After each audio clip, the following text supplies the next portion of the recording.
welcome to the Lowdown Mortgage Podcast, the show where we dive deep into the topics that directly impact the evolving originator. I'm your host, Connor Bartley. Bam! And joining me today is someone who has built a standout business through communication, consistency, and creativity. She's actually become known for some mastery on Mortgage Coach, her high impact video messaging, and the way that she delivers real value to agents and clients through education and creating a clear strategy from transforming her discipline early in her career to setting her sights on becoming the number one lender in Lincoln, Nebraska. She brings mindset, systems, and heart to everything she does. Noelle Jacquot, welcome to the Lowdown. Yeah, absolutely. It's a pleasure having you. I'm super excited to have this conversation today. I know people who get a chance to listen to this will learn a lot. And I guess just before we really hop into like the tactical nitty gritty stuff, let's get some context. And how did you get your start in mortgage? I know it's an industry that kind of finds people. You don't really find it, so I'm just kind of curious how you got in. Absolutely. I would say, I'm probably no different than most of the people here. Uh, it happened by accident. So I was relocating to a new state. I was, trying to find a job up in the Black Hills of South Dakota, and small hometown bank in Sturgis, South Dakota on Main Street. Nonetheless, took a chance. They needed a real estate loan officer. I didn't know what they did, but I went and interviewed, and I guess the rest is history. That was back in the 90s. So Nice. Well, so back in the 90s, you've seen some different market cycles. You've seen some different things come up along the way.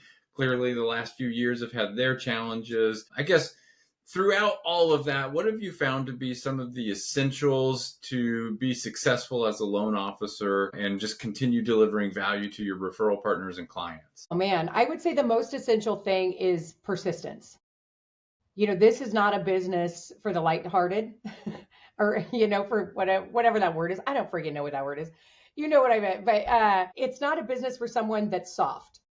And you've got to have a thick skin. You got to be willing to take some criticism. You're going to take a lot of punches in this business, but yet it's a business where you're celebrating huge successes at the same time. And it's just really cool to be able to take that puzzle piece, and get something done maybe that no one else could. But I would say it's persistence. It's persistence and mindset. Like that's the biggest things I can think of. And you just don't give up. Yeah.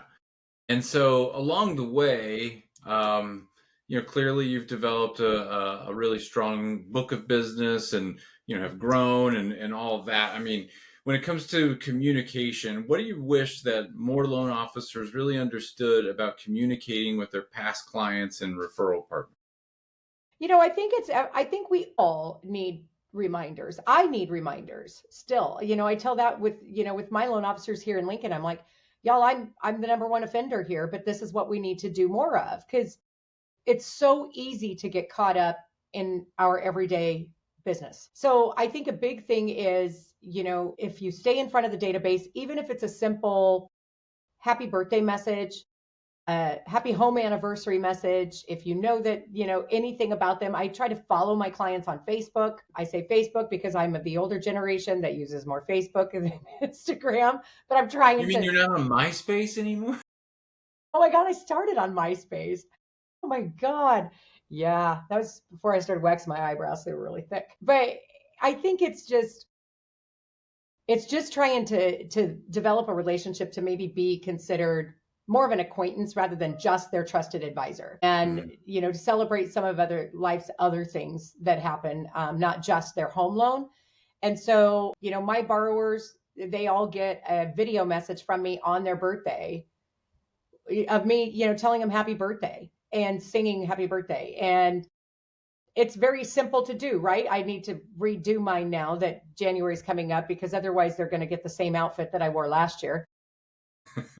But it's, they just get simple things like that make them think of you. And so that's what I try to do. I'm not the best at it, but I do know how important it is. And so I do try to dive in and just see, and there's a lot of great tools out there to see what they're doing. If they're, looking at the mortgage stuff that you're sending them automatically that you don't even know is happening, you still need to look at the results of that and see if they're actually, participating and being active in those like emails and stuff.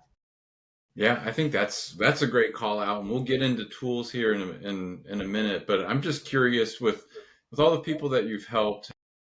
I know that's got to have a profound impact on you, and just kind of fill the cup, right? Is there a particular borrower story out there or a loan that just really resonates with you today and is a reminder of why you just love doing what you do?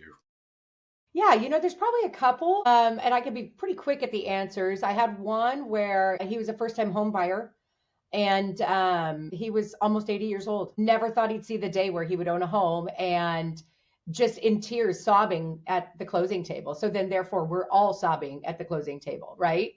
It was just amazing to be a part of that. And he would stop in my office, every time he was in the neighborhood or in the area, he would stop in to say hi. So he was amazing. And I think the other one actually wasn't that long ago. I have a borrower that I was able to do an I-10 loan for.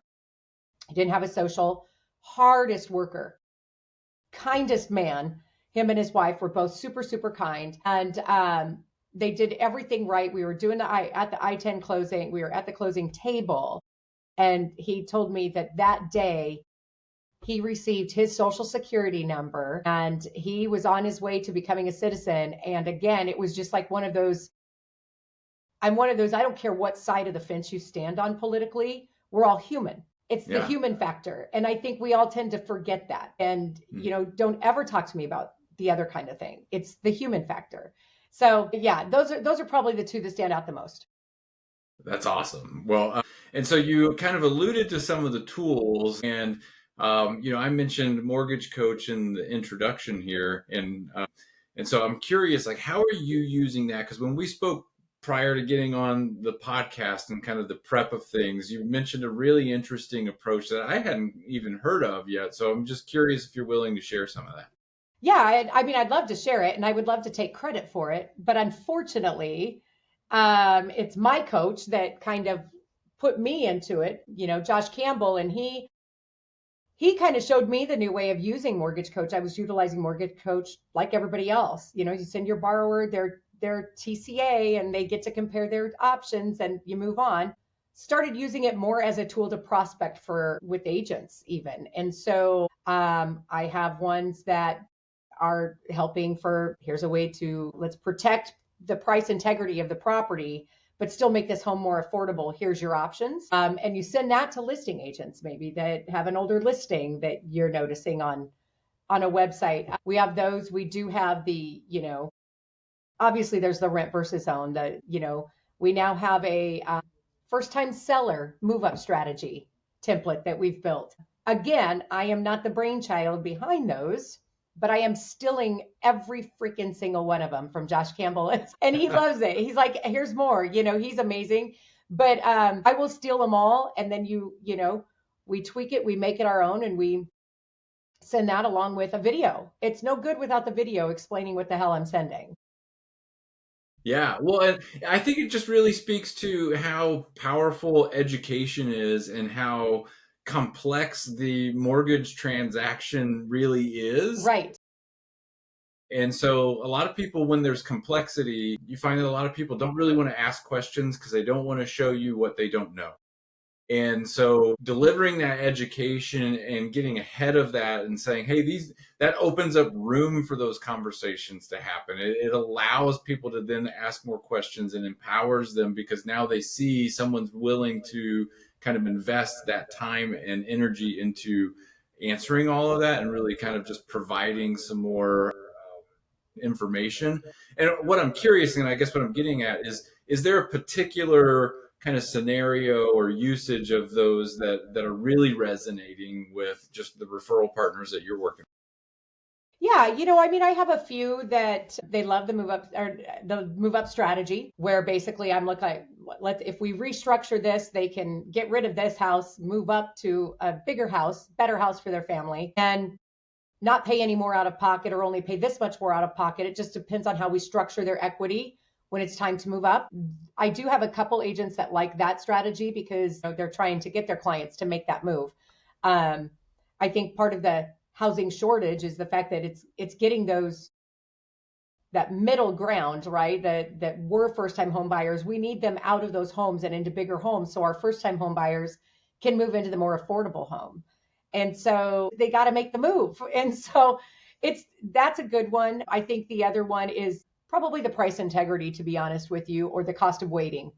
Okay. Oh, I'm waiting until interest rates come down. Well, that's stupid. Here, let me show you why. And so I think that's another one that's not as popular now that rates are starting to kind of move a little bit. But yeah, when we were, pounding on 8% there for a little bit, it was a popular one. Yeah, no kidding. Well, I mean, every tool in the toolbox. Um, but again, it just goes back to the impact of education and really leaning on that. And so, um, on the other side of it, there's the borrower aspect, and I think Mortgage Coach and tools like that are really great to keep in touch with your database. Are you using it in those ways as well? You mentioned the total cost analysis. Are you doing annual mortgage reviews, things like that? I have it in my business plan every year to do a freaking annual mortgage review with every borrower. And every year I seem to fail at it. 2026, it's a new year, new shot at it, right? I get another That's at right. bat. There's always another one coming around. That's right. I actually have utilized Mortgage Coach a little bit more now with my current borrowers that aren't even in the market to buy. But we went ahead and started building refi stack strategies for them that had bought, like, okay, anyone that's bought in this time frame, this is what they're looking at for a rate. Let's do a refi, here's the rate stack for it. All we got to do is hit send. Yeah. So we did do that a little bit, as far as the Mortgage Coach part of it is concerned. But as far as staying in touch with them, Mortgage Coach isn't the main tool that I use for that. I gotcha. So the rate stack, I mean, are you just organizing your database and going people within this band of rate, when it reaches, when we hit a trigger, we're just going to fire this off? And is that sort of the system that's Yeah, built? it's similar to that. It's like, okay, so everybody that's at a 7.5% interest rate, here's the four options I'm going to show everyone, and there it is. And so this will show them how much time it's going to take them to make that up and what their savings would be right away. Yeah, that's fantastic. I mean, having those systems in place just keep you ahead of the scenarios as they unfold. So you're just you're locked, loaded, ready to rock and roll when it's time. So I think that's amazing. And just, I guess, speaking of systems and things of that nature, I mean, if you were ever to double production, that would probably require stronger systems and adding to a team. I mean, what would be sort of the next step if you were to take that step? Where would you go in order to grow? Oh man, doubling production, I would be tap dancing on the desk. I'd be Right. so freaking happy. And I would even let, like, one of my team members, like, post it on social media, and I wouldn't even care. I would just let them make fun of me. That's a really good idea. That could be like a bet, like, y'all, we double production. I will tap dance on the desk, and I can't tap dance, by the way. And you can post it with whatever music you want. Yeah. Perfect. I Love think it. it's fantastic. That's a great idea. So glad we're doing this. But I would say the biggest thing is, I mean, I would need another assistant. Yeah. I mean, doubling production, no one wants to work 80 hours a week. Well, okay, I take it back. Some people want to work 80 hours a week. At my age, I don't want to work 80 hours a week. I'd rather be hanging out with my dogs. And so I would need another assistant. I would have to build, little bit bigger team as far as my internal group inside my branch would be, and make sure the systems are in place so that they don't break down if we're getting an influx, of applications. But I think the other thing that I thought of after, you and I had that conversation, the other thing I thought of is I got to be willing to put the elbow grease in as well. I can't ask someone to take the garbage out for me if I'm not willing to take the garbage out myself. And so it may be one of those where I'm scanning documents and submitting files at night until those systems are in place. If that's what I have to do, that's what I have to do. But I think that's what it would be like. But I think if you get the right team in place, you could do it without killing yourselves. Yeah. Well, and you bring up a good point there in terms of just like mindset. And that was Yep. something else we talked about, and how kind of early career, you maybe didn't have the discipline to do everything all the time, and that kind of came after a while. What did that really look like in real life, and then I guess how did things start to transform for you over time? Yeah, I was a wreck. Like I was a freaking mess. It was like I'd have this great month and then the next time, you look sorry, but I was in the shitter the next month, right? Like there was nothing there. And I was doing the peak and valley and I was didn't know what do I do to level this out a little bit. And it all started in my mindset. And once I figured out that if I'm worried about where my next deal is coming from or when it's coming, it ain't freaking coming. It's not. If I sit there and focus on, oh my gosh, you know what? I always hit this much every month. I don't know what I'm worried about, but the universe will supply it. I'm saying universe, I say God. He's never let me down. So I just have to know that I'm going to be provided for and everything is going to be fine. And as long as I know that deep down, and I'm not afraid to get up in the morning and write out my affirmations and talk to myself in the mirror, like that's okay to do. It's silly, some may think, but it works because you're telling your own brain what it needs to believe, and that does manifest how you live your life and what your life is going to look like. And so, mindset is everything, and you cannot have a failure mindset, and you can't have a fear mindset either. You cannot be Yeah. afraid. That's something I tell my daughters all the time. Like, Yeah, positive self-talk is so important. And every once in a while, I'll hear them get frustrated and throw up their hands and say something, I can't do this. I don't know what I'm doing, whatever. And I'm like, no, you've got to, like, you're right if you say that, right? It's kind of the Henry Ford quote of like, whether you think you can or you can't, you're right. And so just having that positive self-talk is so, so important. And yeah. you mentioned that you got into coaching with Napoleon Hill, and that was really a transformative sort of turning point for it, you. I mean, can you was. go into that a little bit? That was life changing. We'd all heard about like books like The Secret, that was really popular there for a while, and things like that. And all of these books are based off of Napoleon Hill's writing. Like all the popular guys that are teaching everybody how to do whatever, it's all coming off of Think and Grow Rich, And I didn't know that. So I did sign up to be coached with the Napoleon Hill Institute for a year. And it was definitely, you had to be dedicated, and you had to be disciplined to get on that call. But you're on a call with people from all over the world in different countries. And you're hearing their stories and you've got your coach telling you, well, this is what you need to be doing. This is what you need to be telling yourself. And it's not go out and make 50 sales calls and pound the pavement. I mean, I'm not afraid to do that. Sometimes it's fun.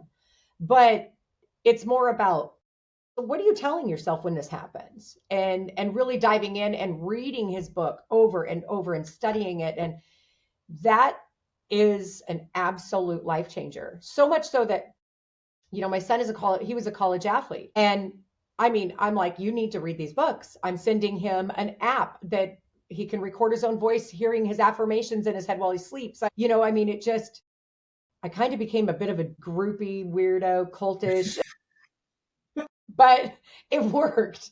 So yeah, I truly believe it works. Yeah, I'll fight anyone that says it doesn't.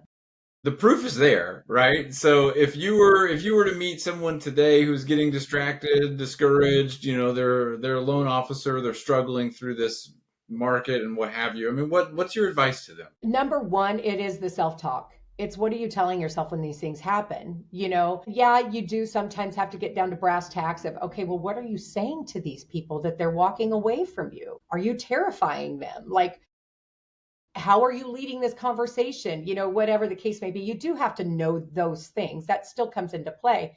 But I think the biggest part of it is just loving yourself and knowing that you're good at what you do.